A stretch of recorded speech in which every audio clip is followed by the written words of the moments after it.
Ha ha! It's me, Kevin Smith, and you're watching How Many Days? My name is Gavin Michael Booth. How many days is my mission to meet the people who've inspired my filmmaking career the most? Every day, I'll post a video and it's up to you, combined with the power of the World Wide Web, to help me catch their attention. One of the great things about the interview I did with Kevin Smith for this How Many Days project, which is howmanydays.ca. If you're not familiar with it, go check out the website and find out what this is all about. One of the great things about interviewing Kevin was that there was a lot of it. So I've used some previous clips in the How and Why Kevin Smith Made Clerks and the Evening with Kevin Smith clip, as well as exclusive interview in Toronto with Kevin talking about what he was doing in Toronto. I thought I'd share a little bit more today talking about living the filmmaker dream and what it takes and his thoughts on what it's going to take for people like myself and everyone else out there that are trying to live and work and play as filmmakers. So let's get into that right away. And again, if you're not familiar with me, and I'm no fool, I know a lot of you are tuning in to watch this because of Kevin Smith. Obviously, I don't have that appeal. I am a filmmaker. This is my project to meet the 12 people who have inspired my career the most. Again, you can find out about it at howmanydays.ca. And if you're curious about any of my work, here's a couple links to check out the trailers to what I have produced and am working on. And, all of this work was created mainly out of, Kevin and these people on the list being a big inspiration when I was still in high school and just starting out in film, about how and why I wanted to get into filmmaking and the ways I wanted to go about it. So without further ado, here's the man himself. Everybody can't make it, right? Like, everybody should be allowed to make their film. And that's the thing. It depends what you want out of life. Do you want to be a filmmaker? Well, shit, you're a filmmaker right now. Congratulations. Go with God. You've done it. You accomplished it. That's what you want to be. Most people want to be a specific kind of filmmaker. They want to get paid for it. That's different. That's a different place to get to. But then you can become that kind of filmmaker where you get paid for it. But most people want to be another kind of filmmaker where they're like, I want to make the movies I want to make and get paid for it. You start getting into some rarefied air up there, man. But if you don't want to be in the rarefied air, you can absolutely be whatever you want to be. You can totally be a filmmaker. But getting paid for it, that's the trick.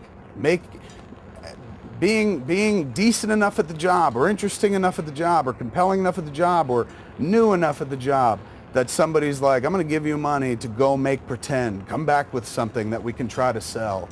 That's the dream, man. That panned out for me in a big, bad way. Sadly, it cannot pan out for everybody. You know what I'm saying? It's like that line in The Incredibles. If we're all super, then nobody's super. So if everybody's making films, nobody's fucking going to films. We need the audience. Somebody's got to exist as the audience. Somebody also has to exist as the distributor. It's very sexy to want to be a filmmaker, which I can't figure out why. Look at me. There's nothing sexy about me, but people think, ooh, being a director is sexy. That's why nobody thinks about the important things, the infrastructure of independent film. It's very easy to be the filmmaker. That's just great. So come up with ideas and be like, I want to be an artist and put goofy images together. What's missing in independent cinema now, why it's not the way it was 15 years ago when it was easy for a fucking schmuck like me to get a somewhat moderately decent first film onto the national platform. There were lots of distributors back in those days. You had your choice, man. Now they don't exist. And now the distributors that do exist, who used to be identified with independent film or low budget film or first time film, they make independent film, but they make the kind of independent film that wins an Academy Award or is directed by the Coen brothers. No Country for Old Men, made by Miramax. That's an independent film. I couldn't make that, you couldn't make that, and they wouldn't let us if we asked them to, if we begged them to. So it's much tougher for a nascent filmmaker now to get in than it was for me. I might have made it very hard for everybody else, I think, because I made it look much easier, because some people look at the movie the way I looked at Slacker, where it's just like, look, it's a funny movie, but come on, man, this dude's been fucking doing this for 16 fucking years. They let him go, and he's terrible at his job. It's not fair, but people like Clerks a lot. That's what did it.